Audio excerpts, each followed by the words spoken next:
you hear it, you're like, why? Yeah. But it could work. Coffee. Yeah. But it could work. I don't know, man. I'm looking at how they're going to handle the Grok and the Valentina playing aggressive. The good thing is they have the Loi, a lot of control. It's magic damage base.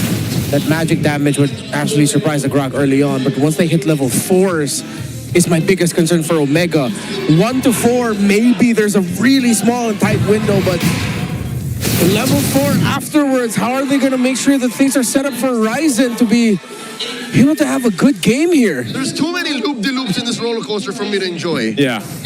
There's too much weirdness. Yeah.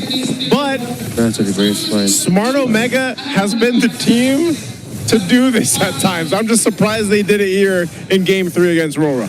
Demon Kite placing himself. He had to place himself right in front. Because if Brooks even still had the first skill, he could just like toss it out and walk away. Yeah, that's how everybody watches. Yeah. You know? But yeah, it's essentially nothing too much happening here. Ryzen's going to get the Lithuander. So, they'll jump in for perks, but yeah, not too much. I'm wondering how this will work now with the Louis, just because, again, we don't see the Louis too much in the mid duos right now, currently in the meta, since it's his debut pick. I mean, Loi has always had some really great damage and works best with roamers who also love to control. So, in theory, it's a match made in heaven. But how does it supplement their Fanny and their rotations? Far in the lane, James doing all right against Edward. Demon Kite more aggressive against Netsky, as expected. Ryzen will be able to hit level 4 while Demon Kite is still in his Golem side. No problems for hitting level 4 though. Oh no, Ryzen not yet. Want to invade? He's delayed, what, 15 seconds? Yeah. Golem first for him, then he'll hit 4. Demon Kite hits level 4 first, excuse me. Yep. Okay. It's level 4. Control's going to be up here in just a second, so they'll go ahead and get what they need and then rotate for this. I'm wondering too, Ryzen. Oh no! Yeah, he just ended up leashing for Demon Kite. Yep. He got that. Turtles up. Momentum, and you're good. So Ryzen needs his purple. He's going to grab his purple first. I almost would assume Demon Kite would too, but he's actually just going to be posted up here. So yeah, I guess he's. Depends how they do this. So was that diversion being held by Yue? I think he does have the Louis ult. Yep. So he's got that. They're just going to fight for this turtle. They should be able to get it. It's clean. Aurora will secure. Again, Omega, they have like a 2-step process before they can even think of fighting. Yeah. Okay, so Ryzen choosing to potentially put pressure. I'm not sure if he's actually going to... Yeah, Demon Kite knows what's going on here. Still going to be able to get it. Oh, he leaves a little beetle right behind for Demon Kite. Sort of like leaving the baby serpent. The baby serpent, the baby wolf, and the purple buff. Looking at Netsky, Doming, still a slight advantage. In terms of EXP, gold quite even. James rushing into tough boots. Ooh, okay. Both EXP laners going for Dreadnought armor. I assume they're not going to full build that. Oh my god! A Rampart tech charge right on the face of perks. Yeah, they didn't even have to do anything fancy again with light half diversion. And now Netsky, blazing duet. He knows that there's someone behind. Mingwin follows up. And Netsky comes in, white brush. Notices the light is there, Rampart, no follow through. Aurora already maneuvering to the next thing. Okay, Ryzen gets that. But this is Edward, so he should be able to survive just fine. James, though, visiting the mid lane as well. So a whole lot happening here across the map. And it was even good that Mingwin decided to go ahead and be back up there for Netsky. They really got to take care of Netsky here and let him farm up on this Claude. Yeah, especially since Aurora are eyeing out a lot more pressure onto the gold lane. Oh, another Rampart compromising perks. Able to hit that spatial migration out this time. Good to hear Rome not having a good time. Aurora wants to take this purple buff. Oh, it's going to be a starving Fanny. Yeah. He's waiting. We're going to watch the tech charge here. Light does have it, so James is going to have to do work with everyone else. Smart. Rampart isolating that larger serpent, the main purple buff, and now Phantom Steed comes through. Demon Kite secures, and now Ryzen goes in, steals the other, thinking if he should use the retribution, doesn't need to. Bought enough time. Gets the blade also, has the blade of Hepsies now. Yeah. So Ryzen should be able to go ahead and join in some of these little skirmishes and fights. Visits the mid. Oh, drive bomb! 2 in mid underneath tier 1. Dean sneaks in a kill on the Yue. Okay, Ryzen, we see you now.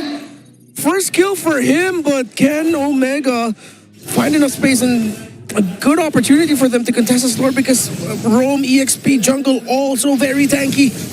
Yep, they're going to start it up. Ryzen grabbing his orange, and then he'll visit on down, I'm assuming, or... Okay. Is this all just a plan right here? With such an abstract flex draft, I think Omega have decided to not go for the usual rotations. They're not going to go for what's obvious. So this turret, this turtle, despite it being free, obviously, they said, you know what, let's just go for the long game. They're taking that turret up top. Yeah, they take the tier 1 down. Edward's up there now, though, but Ryzen is going to be able to get out of there. Yeah. Turtle secured easily, but Netsky. Netsky with the blazing duet to clear that wave, and I think they're happy with this, just for that lane to not lose. Yeah. They need to hold on to that. That's what giving up the turtle is the trade-off, though. Yeah, you get the tower up top, but you get less farm for your gold. Diversion sending James and Mingwin down. They were able to track where they were able to go because US Wisps from the dash still locked in. Chased them through the diversion, so they still had vision on those members of Omega. They knew where they were going to go. I feel like that shouldn't work like that. I feel like they should not give the cue. It is what it is, man. The Wisps chased them. That's just smart. That's just smart MLBB. Yeah, that's just the way to deal with it. Again, pressure on the purple. Blade jumping forward. Phantom speed. And Demon Kite steals it again. Well, his is up. So Ryzen sidesteps. He just wants this turret, man. Ryzen has basically knocked down the tier 1, now the tier 2.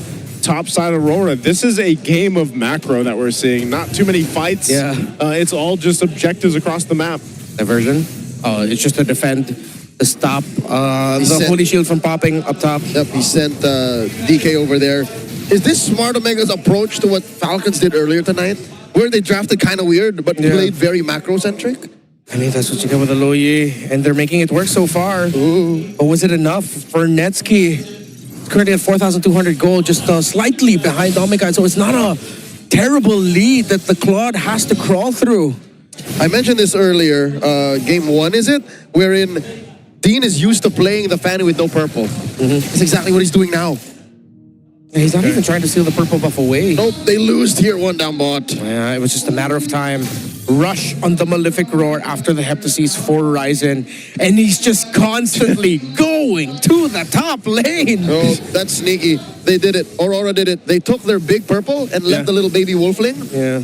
And with that, Dean has one less source of purple. Yeah, he's got no purple, but he's basically just stay on that side of the map. I mean, think about it. This is like him almost playing what we usually see from a Uranus. Oh, Phantom Seed. Big fight breaking out near the purple side of Omega. Perxiva very low. Spatial migration out. Edward comes in. There's Ryzen. Goes into torrent form. James with a tone of ruin. Here comes Ryzen taking down Ewan for the second time this game. And Edward gets James on him. 2 free kills for the guy. Aurora reeling.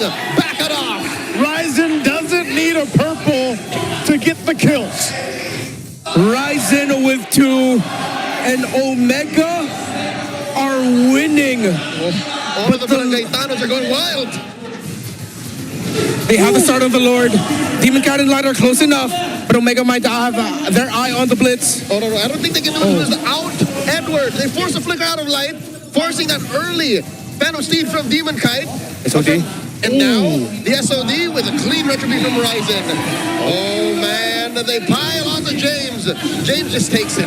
Oh, Ryzen. Oh, he jumps in. But Demon Kite will be fine. But yeah, Lord secured off of that. So Smart Omega holding on to this bit of a advantage, you would say, right now. And it's all been a low action, low kill game, but it's all been a game of just macro decisions. Yeah, we asked how is Omega going to set up for Ryzen's Fanny. It wasn't a setting up for Ryzen's Fanny. They were setting up for Netsky while Ryzen just did his own thing and split the top side completely. Aurora had their eyes set on finally getting Domikite out of lane for the longest time. Whoa. Ryzen did not expect Demon Kite to be camping in that brush. Yeah, he had to back off. It took 7 to 8 minutes to take that tower down in the bottom lane, which opened up so much time for Ryzen to split up top, and now that's where the Lord is marching, and he continues to cut and manipulate the waves more and more. You know what's so painful about this? DK cannot afford to do that. He cannot play tag with Ryzen. You're not going to catch him, you know? And at best, you can just kind of delay him a little bit, but Ryzen pretty much has this control just because of the way this Fanny works and gets themselves the orange buff. Aurora's going to have to go in and clear out this Lord, trying to hold on to this. James. Oh, whoa. Big game James with that Throne of Ruin, just trying to get that Lord into the threshold, forcing that pop on that Holy Shield up top. They get the Holy Shield. I mean, Smart Omega is playing this actually smart. Yeah. The way that they're going about playing around the objectives, playing around the Lord. The coaches and the players, they deserve their big ups. How they decided to play this man. Because, look, there's still a 2-level gap between Ryzen and Demon Kite. Ryzen got so much farm in a game where he barely got his own purple buff. Because Leo Ward was chasing. That's what Demon Kite has been doing. And I think when he figured out it was wrong, it was too late. Yeah, there's just... It's an interesting way. It's up to Ryzen. Oh, no. All right, he gets out. He got away with it. Diabolical strategy for Omega, and it's splitting the more Ube-centric play as 5 playstyle over Aurora well. Because now, Dominic also can't even do what Moscov's versus Fanny's usually do, which is be the one splitting the lane. Ryzen got way too much farm that if ever Ryzen saw him all alone, it might be a really easy kill for the Fanny up against the Moskov. He would have to play with him. Yeah, so they're forced to play as 5. But then that just keeps opening up. Ryzen is non-stop with the side lane splits. And look, because of what you mentioned, Redmar, he always has at least one member with him. Yeah. So the Ube isn't even as effective. And was this part of the reason why also the Louis was just kind of picked up just in case as another plan that they could go ahead and use the diversion if they needed to go ahead and maneuver around the map with Ryzen doing this the way that he's playing? Yeah. Well, recently, Fanny's we've seen most of the time has been playing through the momentum of get the buffs early, get the kills early. Snowball. Yeah. But it's been a really long time till we saw a very effective Fanny and a lineup centered around the Fanny playing through sheer split, macro, an evolving 4-1-3-1-1 split. Oh my God! The third time Ryzen finds Yue underneath the turret. I like to say big damn for that one. He made it work. That's Big Dean. That's Big Dean. My God, without Yue, I'm wondering though, are they still going to follow through with the plan, or are they actually going to convert this now into the Lord? They're a man down. That's asking too much, especially since Omega are all here. They find lane, quick knockup, full combo, and Ryzen with the finishing touch. There was a time in history where we called Ryzen a Class S monster, and he is a Class S monster in this game, almost a steal by doming through the SOD, but it's still secured by Omega. That was close. Way too close. That was close. Luckily, Ryzen had his retribution on point. Yeah, just so impressive right now. Ryzen, you see it, you know, even the tankiest members of RORA are getting shredded down with Ryzen on this. Taking a look at his build, he's pretty much got what he needs. I'm wondering what the last item is going to be on the Fanny here for Ryzen. Netsky does pick up a Wind of Nature, so he's got the defensive-ness that he needs. And it's funny because Netsky hasn't had to do too much because the team has just played to the macro level and let Ryzen split push, and now they're in a position to actually go ahead and be such a threat towards this base of Aurora as they go for the defense. All right, force engage up top, try and defend.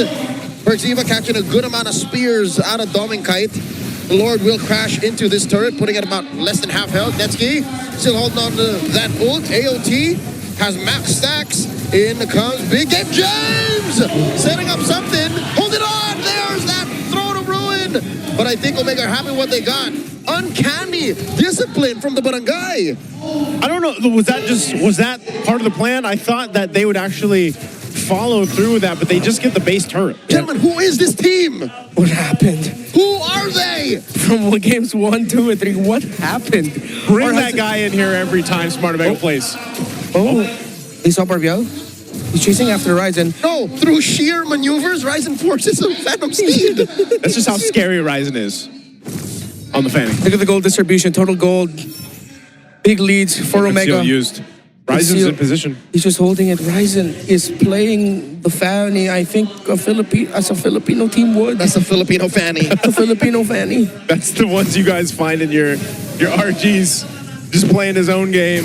But it's so funny because it seems like he's playing his own game, but he's playing for the team. Like, this is a very team-centric style. This is a new way to play dangerous grass. Dangerous grass. You hide an ultra mobile hero into these weird brushes. Wait, was he spotted out? That player does see him. Yeah, it does. It did. He was. I was gonna say it does see him. There. Apparently, sentries hit that part of the lane too. So Ryzen just barely gets out of harm's way. I'm actually surprised that the sentry does see that bush. It was a quarter. Yeah. It was like the initial blast, because when the sentry was still like the lingering effect of the sentry, it only affected what we usually known affects it. Yeah, but it's that initial shootout. I think. The initial blast is what actually spotted him out.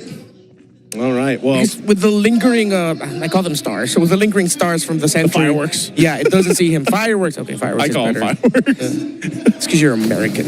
Oh wow. Yeah. Well, I'm also half Filipino. We do love fireworks. That's true. That's true. Yeah, actually, yeah. All right. Well, nothing for them to take just yet. Lord is coming up here. RORA still sticking to the game plan of just stacking together. I'm wondering now with this one base turret down, at least the Lord is up on this side, but they'll have to manage Ryzen here. Wait. Is he gonna go for Domikite? It will spot him. Again, I think it did. I don't think he showed up for a moment. Okay. I didn't see the indicator. I might have been wrong, but I didn't see the indicator even with the initial pop. The way Aurora's moving, it seems like they do not see him. Oh, look at that push too with the wave. Just because you have a Louis Yi, you're able to go ahead and deal with that, but it is going to be cleared out. Chubby wave down bottom. Yeah, Yep. remember Domikite will clear it. very old low E Claude combo. It's just very quick, but it's possible. Oh, James fronting. Yep, quick clear out. Ryzen here up on this top side. They're going to have to take their time with the Lord though.